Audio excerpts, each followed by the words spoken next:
Good morning. It is January 1st. I was just sharing with Deanne 1 year ago today, Jen, you and myself and a couple other girls got on and we're praying for She's Velvet Steel. So here we are a year later with you this morning. So if you are tuning in and you are home, maybe enjoying your first day of 2018, say hello in the comments below this video. Just type in, Jen likes to know where you're from. I want to know if you're in your jammies or if you got dressed. I got dressed today, which is new for me. New year, showered up. Actually, I didn't shower up. I'll just be honest, but I did put makeup on. So anyway, where are you at? What you doing? So glad you are here. And you will notice that we have two blonde beauties in one screen in my office. We've got Cece and Deanne. So Deanne has been friends with Cece, so I've heard a little bit of her story. Super excited to hear more from her in just a little bit. We brought her on for a very special reason. So we will get there in just a minute, but let's find out a little bit about Deanne first, and then I'll jump into that stuff. So Deanne, other than looking super cute today, tell us about your about yourself simply, like married, kids, where you live, what you doing. Yeah. Okay. So I grew up in Bismarck, North Dakota. And Burr. yeah, honestly, can you even imagine 50 degrees colder than what it's like out right now? No. You don't ever get used to that. But yeah, came to Billings, Montana, kind of on a whim, really with a girlfriend. We were very spiritual, so we spun a globe. And by the third season, the Lord just reached out his hand and placed it on Montana. So yeah, we've been out here for about 17 years. This January 9th, I'll be married to my husband for 14 years.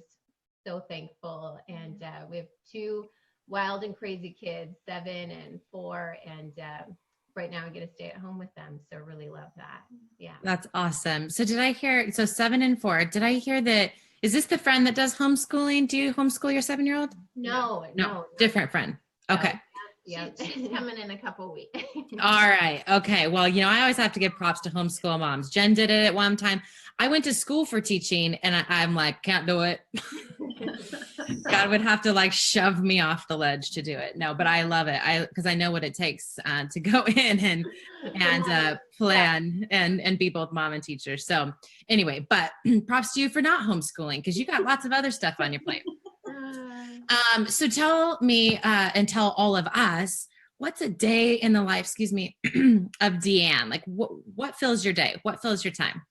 I know. I can't wait to see what happens in January. I feel like December, am I right? It just gets away from you. But other than December. Yeah, absolutely. Really, a day looks like I try to wake before my family wakes up to just get a little bit centered.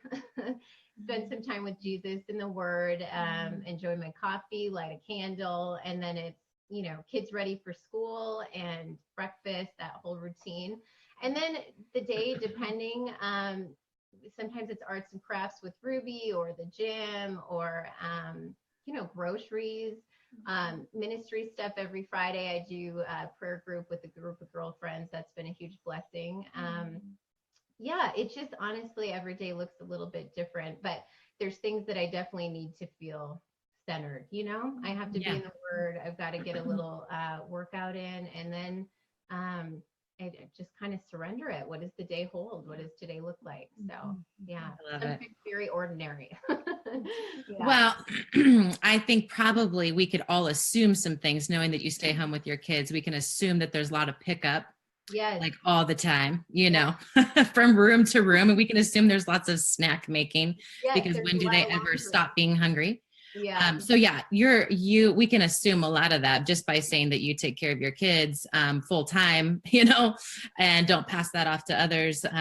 We can assume a lot of what you do. So that's awesome. I am excited. I've heard a little bit about your story, not all of it, because I'm sure that there's some amazing pieces that we won't get to hear today, but just knowing some of it, I told Cece in a text, oh, I love her already. It's so good. But before we get there, I want to get us all, just as She's Velvet Steel hanging out this morning, let's just all get on the same road. And then Deanne can kind of take us down how her road intertwines with this one here. Those of you who are new to She's Velvet Steel, the vision statement that God put on our hearts long time ago, even before January 1st of last year, things that he was rolling around in our heart and stirring up. It was these couple of statements: that she lives loved and is unshakable in her pursuit of purpose. She's free. She's velvet steel. From June of last year through December, we really zoned in on living loved first and being free. What does that look like? How do you do it? And it's not that, all right, we did it, 6 months, we are now living loved and totally free. We really address the fact that that's kind of a daily process we walk out all the time and revisit depending on season and circumstance and occasion. But we kind of laid the groundwork of that, because really, how can you pursue purpose and be unshakable in anything ever if we aren't rooted and established in love and be freed by truth? So that foundation was laid, and we'll always keep going back to that. But it's January 1st and it's a new year. So how can we not talk about pursuit of purpose? And don't we want to be unshakable? I mean, some days I'm like, can you just pick me up off the floor, please? So I'd like to know, where does this unshakable thing come from? And I think a lot of other people would too. I think as women, we go, all right, I mean, I can maybe agree that there's some things I'm supposed to be doing, but how do I even get there?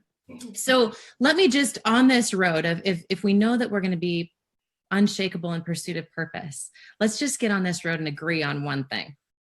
Number one, God is amazing at this whole creation thing. We live in Montana. The 4 of us on this screen do. And granted, 3 out of the 4 of us don't live in the most beautiful part of Montana, but we've seen it. So sorry, guys. Yeah. So just take a look at Jen's Facebook and you can just, see the beautiful part of Montana.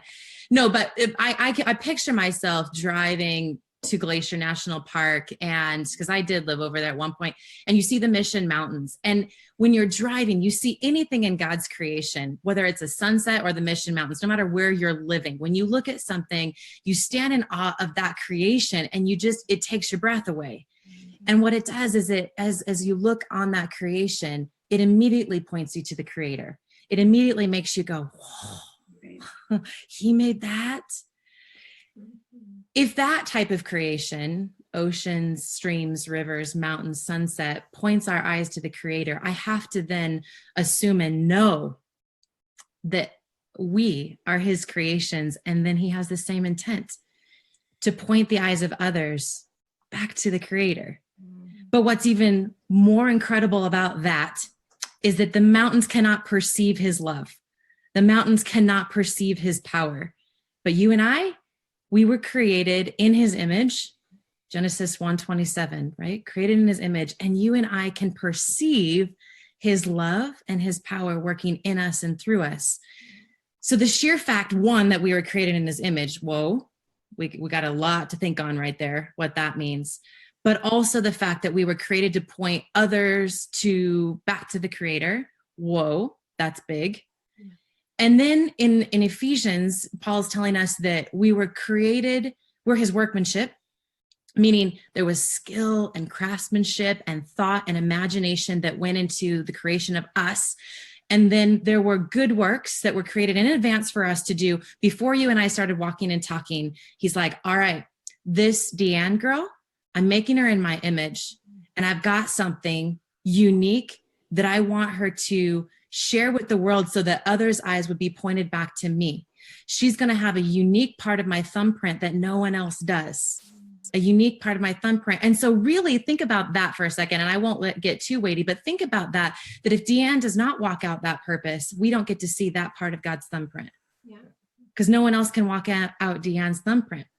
So if we can all agree about that there's kind of a general purpose for which we were created, but then there's a very unique, specific thing, then we go, how do we pursue that? And how are we unshakable in that? I'm not saying we're going to bring answers today, because wouldn't that be nice for us to just I don't know if you wanted me to answer. Yeah. So now Deanne is going to tell you exactly how to walk in your purpose. No, but here's what we do know about Deanne, is that she is a girl who believes that all of that I just said, right? That she gets on that road and goes, yep. And she can go, and I know first I got to live loved and I got to walk out the freedom for which she came for. Yeah. And then I can pursue this. And I know that part of your story, Deanne, there were some things that God asked you and your husband to do, to step out and to risk, and you could question and you could go, all right, this is big. How's that going to work? When, how, what, why? Yeah. You know, there's been several of those things in your life, whether it's business. I've heard you've done business and ministry. So what part of your story you zone in on doesn't matter. What we need to know as a whole is this girl knows that she was created on purpose with purpose, and she stepped into that. And so here's my question for you, and then you just take it from here, girlfriend, is how did you know? How do you know when God is calling you to something that is in line with this purpose, this thumbprint that he has created you with? How did that show up in your life for you, and how does it continue to?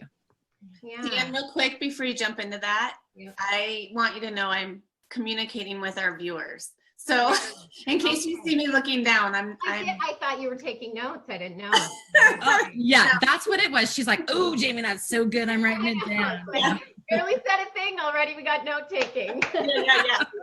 We've got Brooke Ramos joining us. We've got Danielle joining us. We've got Renee joining us, and Britt. So I'm just hanging out with them while we listen to you. Yeah. Okay, Jamie, can you hit it to me one more time here? Sorry. Give it to me one more time. Yes. How did you know that you were to take a step of faith into something new? Yeah. Right? And how did you know you were in line with the purpose for which you were created?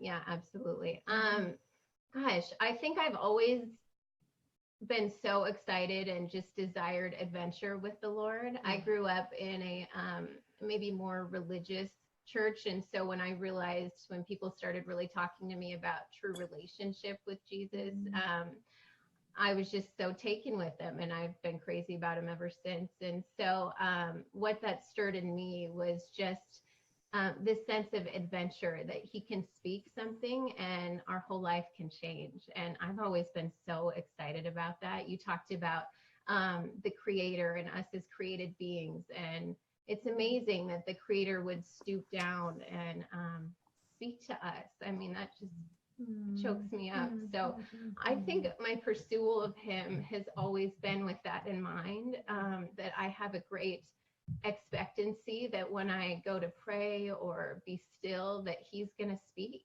and he's going to meet with me. And that never gets old to me. It blows me away every time. And so I will say God knows us each individually and uniquely. And so he's been always so faithful to just prepare me, even when I don't know what it means. He's faithful to really put a scripture in my heart, or a dream in the night, or things coming up. And so I'll know that he's trying to prepare me for something in advance. And you know what? I think my pursuit of him, it looks, because it's a relationship, and our relationships look different in every season. And so sometimes that relationship aspect, I'm there out of desperation.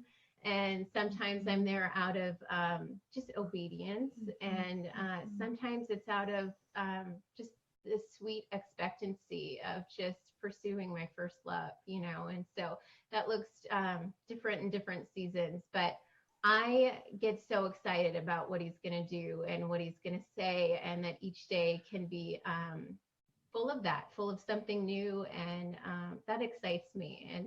And so, that's what draws me in, I think. And then the steps we've had to take, I think that connection creates safety for me. And for each of us, we have to know, is he a safe God, and can we trust him? And with every step of faith and every step of obedience, I find that more and more to be so true. And that makes it easier to take the next step, because every step of faith we take, I think the next step feels sometimes like a greater step of faith. It's just one thing and then the next thing, and sometimes it's just baby steps, but after a while, baby steps lead to a paved road, So yeah.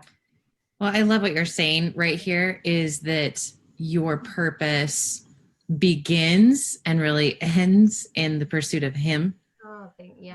And I think that for those of us, as I mentioned to you, Deanne, those of us who can have a lot of ambition, what a mistake to pursue a thing, to be doing over pursuing His heart. Oh, And I can say that I've done that. yeah. And that's why I can say it's a big old mistake. And so I love that that's the first thing you highlighted, because I think that that's hugely crucial in my story. So tell us about this. So you pursue His heart for you, and you hear Him speak. Yeah. Let's go to, I know that God called you to start a business. Let's go with that one first. Okay. Yeah. Yes. So you hear Him speak. How'd you know that you should be doing that?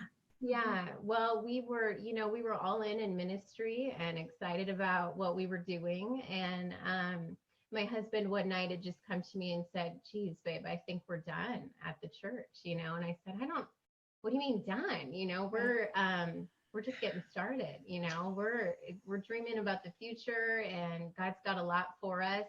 And he said, "I don't know." I walked into my office and I felt like it was someone else's office. And I think time. And so with any step for us, of course, we want to draw back and be really prayerful and let godly counsel speak into that. And so, yeah, we took the next couple of weeks to just pray and listen and hear. And again, He's such a faithful God. And so that's what He did. He brought tons of confirmation through the Word, of course, and through books I was reading, even several times, just media, the TV, He just will confirm His direction. I think if we're submitted, I love that the Bible says man plans his steps, but the Lord prepares his ways. And His ways are not our ways, and His thoughts are not our thoughts. And one thing about walking with the Lord, for me, has been trying to adjust to that timetable, and adjust to those plans.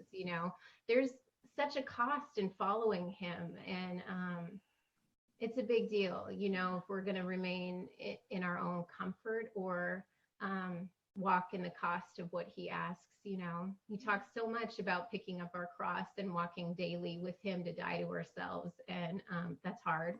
It's hard for me, especially because I'm so selfish, that, Cece. So, but yeah, so that's what it looked like. Just a lot of prayer and confirmation. And in all honesty, a lot of people can understand it.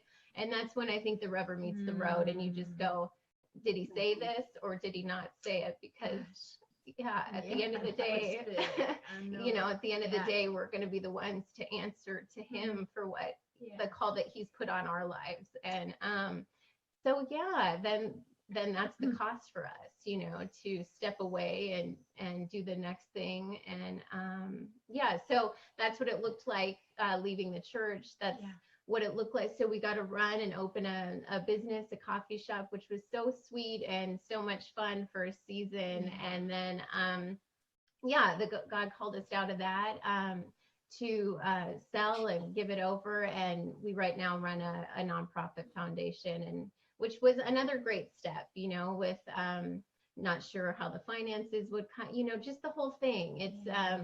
It's a step of obedience with the Lord. And like I said, it seems like each step has been a step of greater faith, but He's faithful in the past, and, He's going to be faithful in the present and also in the future. And prayer, what would I do without prayer and His word and Him really speaking? He's a relational God and He's so active. And I can't imagine this pursuit with us if He wouldn't, bend down and speak to us so personally and so uniquely. And it's a big deal for me. That's the only reason I feel like I can do this stuff, because I, even in those moments where you doubt and you waver and it's painfully hard, I have something to fall back on, because He's spoken a word, and I know that He's true to His word. And the Bible says He's not a man that He should lie, and so when He speaks, we can believe it. So I love a lot of what you're sharing here, because I think that somehow in our minds, and I don't know where it comes from exactly, maybe the social media world, Maybe it's the picture that's painted for us on a daily basis that looks one way, but is really another way. Yeah. I love that you highlighted the fact, number one, that there was cost. Yeah. And that you're like, huh? The husband brings something, you're like, what? You drank something weird. Yeah. Like, just take a nap and you'll be okay. You know, like, I love that it wasn't just this, I woke up and you were both on the same page. Yeah. Because isn't that an interesting dynamic of pursuing purpose with a partner, with a teammate? Yeah. Challenging one. That's for a whole nother day. Anyway, I love that you said that. I love that within that cost, there was probably some times, and maybe you can expand on this a little, of the cost of letting go. So if we're thinking of like passing a baton when you sold your business and you moved on, or you left the ministry to pass it on to somebody, the cost of letting go. That you and I'm sure with that you hit on the doubts and the doubts of other people, because when you pursue purpose, you're for sure going to be like, oh, you know, like what? It's not all exciting and like, oh, I got this, you know. And then there's going to be the people going, what are you doing? Yeah. You know, you are right where God wants you to be. And they're going to speak those words even, right? And frame it up really nice and fluffy and quote scriptures at you. Yeah. You know, and you're going to be like, you're right. He did say that. Yeah. So then you go home and you're like, all right, I had this conversation today. And then you're all off your game. So talk to us a little bit about that part of your process. Cause we know it wasn't like this, right? Yeah. He didn't go, I walked into my office, felt it. And then tomorrow he turned in his, we're done letter. And then, you know, you move to the next step of opening your business. I'm sure there was this process from ending to beginning of something. Oh gosh, the waiting period. Yeah. I mean, that's one of the greatest challenges I think with my walk with the Lord is just the waiting, you know, just waiting for one season to end and another to begin. And that's the surrender for me, is just every day, just putting my agenda and placing that before him and saying, God, I've got some plans and I've got some thoughts and ideas about this day, this week, really this whole year, but I'm going to place that before you this morning, and you're welcome to rearrange it for me. And some days that's easier than others. It's a lot easier when I wake up before the family and I can be cognizant about doing that. But that's a practice, you know, every day to do that. And I remember in those times of really saying yes when it was hard, to, you know, read over my journal to remind myself and remember, you know, I love that the word says we to meditate, to consider, to remember, you know, and that's what I had to do every morning. God, this is what you said, and I trust you. And just daily making declaration and proclamation, trying to convince myself, really, probably, you know, every day, God, this is what you said to me, and I'm going to believe you today for these words that you spoke. And so that was a daily thing for me, honestly. And I think you know, things get birthed out of those moments. I think because it was hard for people one way or the other, maybe confusing. I think what that did in me was create such a spirit of celebration for others. You know, I didn't maybe have a lot of that. And so I think, and that's been, you know, some of my journey anyway. And I think that what that did was make me want to really celebrate the call that God puts on other people. And Cece, I heard you last week maybe say how you just want to launch people. You just want to bend down and put them on your shoulders so they could jump off. And I think for me, the Lord has really said to be the voice of hooray for other people, you know, and cheer on the call, and help amplify the whisper that he's saying, and speak that over them. And so in anything hard, I think, you know, God brings, we were just talking earlier, beauty from ashes. And so he'll birth something in those hard seasons that we'll see the fruit of later. But it's diligence and perseverance, and it's costly until that time comes. Yeah, I was just going to say too, Deanne, you've had to put down a dream that is going really, really well. It's one thing when God calls us to something because he's closing a door. Yeah. And you just are, I've run this course. Thank you, Jesus. Sweet season. Love it. But you had to, and I watched you put down a dream that I felt like was still active and that heart was still beating. Yes. And so talk about that. Yeah. Okay. So I guess anytime God has called us to leave something, and in hindsight, I can understand this now. It feels like it's at the pinnacle or the climax of this is just so good. We're just starting to enjoy this. And this is, we've got a great team around us and this is so fun. God, why now would you say go, you know? But it makes sense. He never lets us run, you know, we don't get to leave when things are, not working out or not working well. And he would say, okay, move on. It's time to go. And maybe not always that's the case, for sure. But for us, in our case, it feels like, and I'm understanding this more and more, you know, my husband is, he's a pioneer, really, you know, he's a builder, he has great vision. And so he grows something, and, he's not a manager. We found that out, you know, and, so it does seem like by the time it gets to the place we've waited for and contended for, and we can't wait to see the reaping of all the things we've sown, that's usually the time to go. And so in hindsight, it feels, of course the Lord would do that we would hand something over when it's well and healthy and good, and then watch another run with it. But hopefully, you know, we've been saying to the Lord, God, we want to be in a season where we're just in it for the long haul. And I think we're there. So, yeah, but who knows, you know, with the Lord, like I said, we could wake up one day and who knows what he'll say and what he'll have. But yeah. Here's what I want to say, maybe is kind of the last thing, and then you can kind of refine it if I didn't say it quite correctly. But you hit on this, and this was what I was waiting to hear. Your husband's a pioneer. Yeah. Okay, so that unique thumbprint on your life and your husband's life, I can tell you right now, not a pioneer in some ways, right? And but then in some ways I am.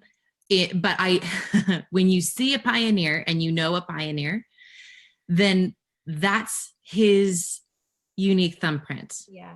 You know? And so I can see where that would be God's pattern in your life of start it, get it running, give it to someone else. Yeah. Start it, get it running, give it to someone else. Yeah. And I think we can begin to see that, which is what's beautiful, is not that God's I don't think we should get locked in our mind that not that God's going to be like, start something you love, now I'm taking it away. Start something you love, now I'm taking. That's not the heart here. What he's going is like, you know what you guys are awesome at? You know, is starting something from the ground up. Everybody's afraid to do that.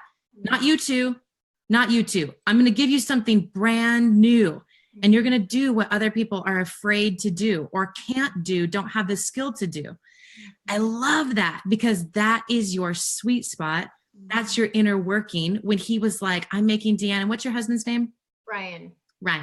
When he was making, he's like, okay, these two, ooh, I'm excited about these two. It's good. Because these two, I'm going to wake them up in the middle of the night. I'm going to be like, guess what? You're going to do this. And then she's going to actually go, okay, and consider it. Yeah. And then I'm going to have him walk into his workplace and go, you're done. And he's going to go, okay. Where other people would drag their feet, lay down on the ground, pound their fists and cry about it.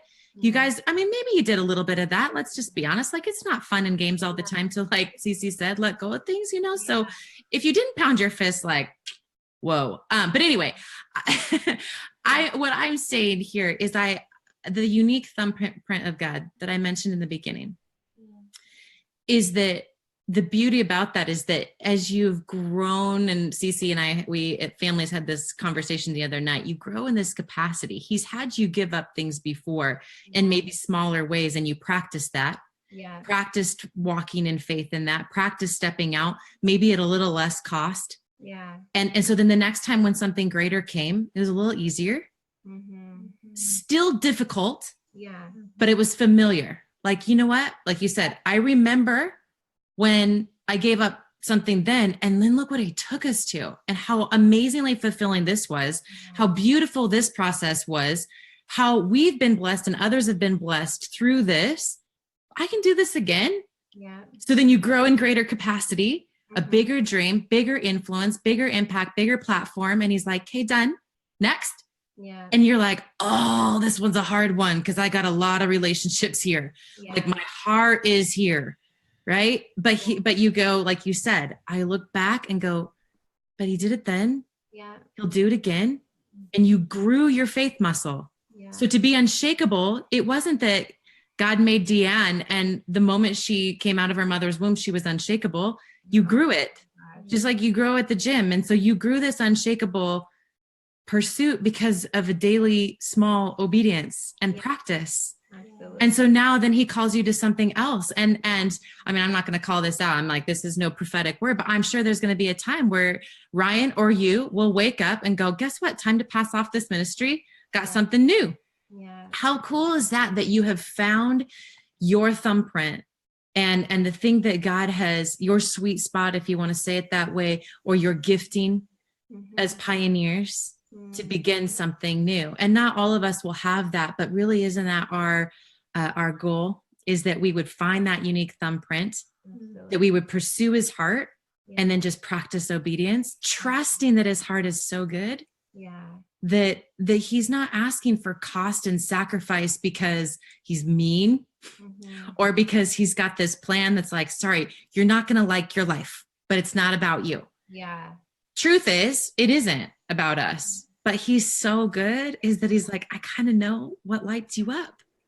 I know what makes you excited, Deanne. I know what gets Ryan going.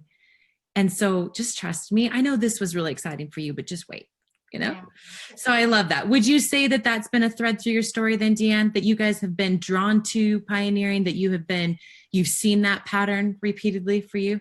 Yeah, we've definitely seen it repeated. I will say, my husband by far is the pioneer, and I sometimes feel like I'm along for the ride.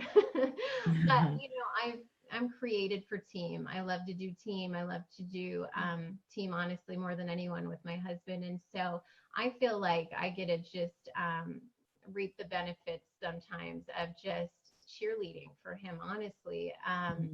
And because I think I always wanted adventure and the Lord hardwired me for team, truly, I just, I love the ride, it changes what mundane seems like or can feel like sometimes, is just, God, what are you going to do today? And what are you going to say today? And so that's been a common thread, I think, for sure. And what we're building into now, I think, is going to take a lot of time. So like, I hope that this time it's for the long haul. But I will say with that comes a lot of change and transition. And I do think you were really speaking prophetically. We're just right in the middle of a possible move now, going, okay, God, how do you want us to position ourselves for this year, and what does that look like in this next thing? And so I think that's the cost, the change that's happened in the past grows, I think, my understanding of the goodness of God, that I can trust in the future. And because I know that, because I have I think a deep understanding of that. And those times of change have been so difficult in the past. It feels easy now, but it wasn't easy. And because of I think the hardship or the tension and the frustration or the sadness of letting go, that's what grows you in the quiet places with the Lord, the deep places. And it grows those faith muscles, like you were saying. And so I'm excited about what 2018 holds. Yeah. So if you could tell the She's Velvet Steel girls, all that listen now and all that listen later, and guys, I know that there's a few that pop on here that are gentlemen, and I don't want to ignore you, but we're kind of about the girl thing. So for them too, what would you say, Deanne? How would you encourage them to, in your excitement for 2018? How would you encourage them to hold an excitement and anticipation for themselves for 2018? I think the only thing for me that creates expectation is connection. Connection creates expectation.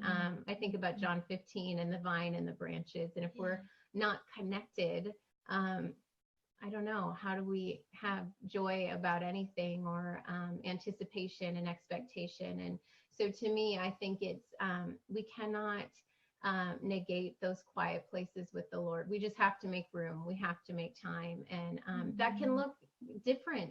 Sometimes Ruby's doing her arts and crafts and I'm right beside her and I'm doing my study or my praying and Jora's playing in the background. I mean, it's not always 30 minutes, an hour, 2 hours of solitude, but there are times.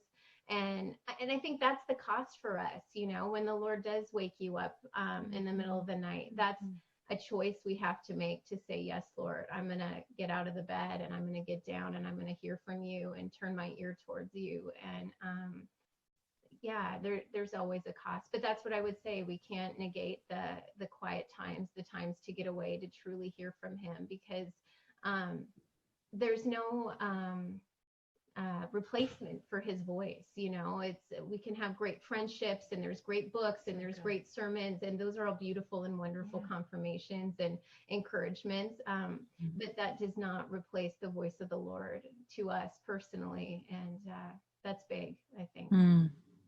Amy, I was just going to say, sorry, just that.